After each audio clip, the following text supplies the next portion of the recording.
So the question, where does space begin? It depends on your point of view. You could really ask, where does the atmosphere end? And as you think of the atmosphere where we live and breathe here on Earth, it doesn't just stop right above our heads. It doesn't stop at Mount Everest. It doesn't stop where the planes are flying. It goes on and on all the way up and just gets less and less dense the higher you go.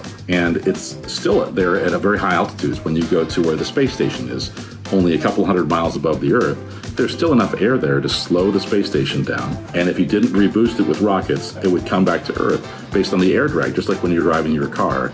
So that region up there, even though it's not like what we're used to here, you couldn't breathe there, there's still enough atmosphere there to make it interesting.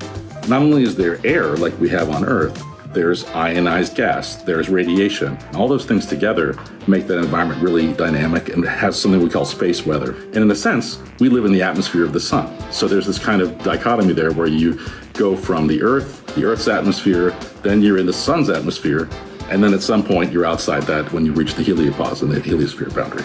So if the question is, where does space begin? It depends on your point of view. If you want to know where does the atmosphere end, it's about 400 miles over your head.